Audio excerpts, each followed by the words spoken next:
سورہ انعام آیت نمبر 108 ترجمہ: ایسے لوگوں کے معبود کو جو خدا کے علاوہ کسی کو پکارتے ہیں گالیاں نہ دو، کہیں ایسا نہ ہو کہ وہ بھی ظلم اور جہالت کی وجہ سے خدا کو گالیاں دینے لگ جائے۔ ہم نے ہر امت کے لیے ان کے عمل کو اسی طرح زینت دی ہے، اس کے بعد ان کی بازگشت تو ان کے پروردگار کی طرف ہی ہے، اور وہ انہیں ان کے اس عمل سے جو وہ کیا کرتے تھے آگاہ کرے گا اور اس کی جزا یا سزا دے گا۔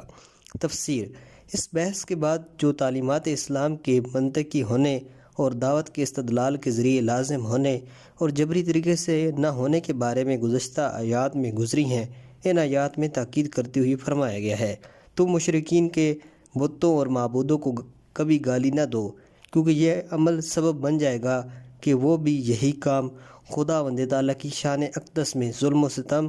اور جہالت و نادانی کی وجہ سے انجام دینے لگیں۔ جیسے کہ بعض روایات سے معلوم ہوتا ہے کہ مومنین کا ایک گروہ مسئلہ بت پرستی پر سخت برمی کی بنا پر بعض اوقات مشرکین کے بتوں کو برا بھلا کہتے ہوئے انہیں گالیاں دیتا تھا۔ قرآن نے صراط سے انہیں اس بات سے منع کیا اور اصول ادب اور عفت اور شرعی بیانی کو بیہودہ ترین اور بدترین مذاہب و ادیان کے مقابلے میں بھی لازم اور ضروری قرار دیا۔ اس موضوع کی دلیل واضح ہے کہ کیونکہ گالی دینے اور برا بھلا کہنے سے کسی کو غلط راستے سے نہیں پھیرا جا سکتا، بلکہ اس کے برعکس جہالت امیز شدید تعصب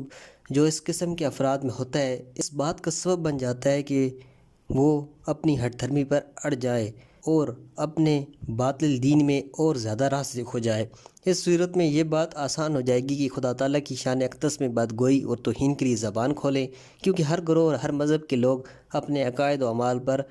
متعصب ہوتے ہیں، جیسے کہ قرآن بعد والے جملے میں کہتا ہے: ہم نے اسی طرح ہر گروہ کے لیے ان کے عمل کو زینت دے دی ہے، اور آیت کے آخر میں کہتا ہے: ان سب کی بازگشت خدا ہی کی طرف ہے، اور وہ انہیں خبر دے گا کہ انہوں نے کون سے عمل انجام دیے ہیں۔ قابل توجہ نکات: نمبر 1، خدا زینت دیتا ہے۔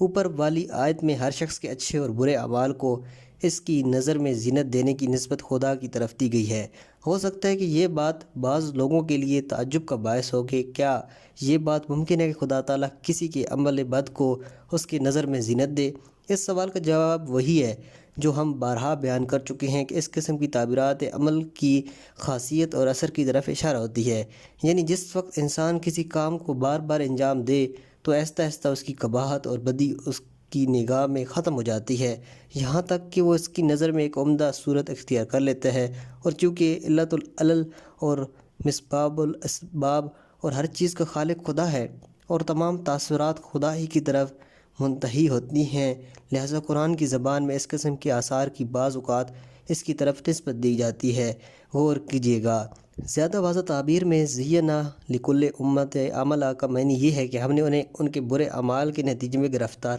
کر دیا ہے، یہاں تک کہ برائیاں ان کی نظر میں اچھائیاں معلوم ہونے لگیں۔ اس سے یہ بھی واضح ہو جاتا ہے کہ یہ جو بعض آیات قرآن میں عمل کو زینت دینے کی نسبت شیطان کی طرف دی گئی ہے وہ بھی اس بات سے اختلاف نہیں رکھتی، کیونکہ شیطان انہیں برے عمل کے انجام دینے کا وسوسہ کرتا ہے اور وہ شیطان کے وسوسے کے سامنے جھک جاتے ہیں اور آخرکار وہ اپنے عمل کے نتیجے بد میں گرفتار ہو جاتے ہیں۔ علمی تعبیر کے لحاظ سے سببیت تو خدا کی طرف سے ہے، لیکن ایجاد سبب ان افراد اور شیطانی وسوسوں کے ذریعے ہوتا ہے۔ نمبر 2، گالیاں نہ دینے کا حکم۔ اسلامی روایات میں بھی گمراہ اور منحرف لوگوں کو گالیاں نہ دینے کی قرآنی منطق کی پیروی کی گئی ہے۔ اسلام کے بزرگ پیشواؤں اور رہنماؤں نے مسلمانوں کو یہ حکم دیا ہے کہ وہ ہمیشہ منطق اور استدلال کا سہارا لیں اور مخالفین کے اعتقادات کے بارے میں گالی دینے کے حاصل حربے کو وسیلہ نہ بنائیں۔ ہم نہج البلاغہ میں پڑھتے ہیں کہ حضرت علی علیہ السلام اپنے اصحاب کی ایک جماعت کو جو جنگ صفین کے دنوں میں معاویہ کے پیروکاروں کو گالیاں دے رہی تھی،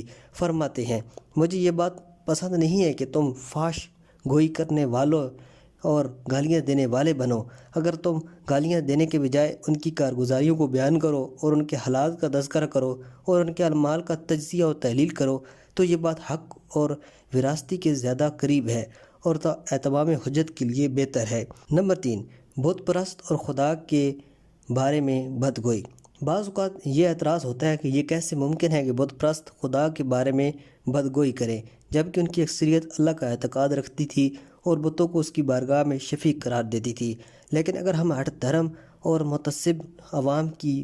وضع و کیفیت میں غور و فکر کریں تو ہم دیکھیں گے کہ یہ بات کوئی زیادہ تعجب کا باعث نہیں ہے کہ اس قسم کے لوگ جب غصے میں آ جاتے ہیں تو پھر کوشش کرتے ہیں کہ وہ مد مقابل کو جس طرح بھی ممکن ہو تکلیف اور دکھ پہنچائیں، چاہے اس کے لیے طرفین کے مشترک عقائد کی ہی بدگوئی کرنی پڑے۔ مشہور سنی عالم الواسی تفسیر المعانی میں نقل کرتے ہیں کہ جاہل عوام میں سے بعض نے جب یہ دیکھا کہ شیعہ شیعین کو برا بھلا کہتے ہیں تو انہیں غصہ آ گیا اور انہوں نے حضرت علی کی شان میں گستاخی اور اہانت شروع کر دی۔ ایسے ایک شخص سے جب یہ پوچھا گیا کہ تو حضرت علی کی جو تیرے نزدیک بھی قابل احترام ہے کیوں اہانت کرتا ہے، تو وہ کہنے لگا کہ میں یہ چاہتا تھا کہ شیعوں کو اس سے تکلیف اور دکھ پہنچاؤں، کیونکہ میں نے انہیں اس چیز سے زیادہ اور کسی چیز کو دکھ دینے والا نہیں دیکھا، اور بعد میں اسے اس عمل سے توبہ کرنے پر آمادہ کیا۔ والسلام علیکم ورحمۃ اللہ۔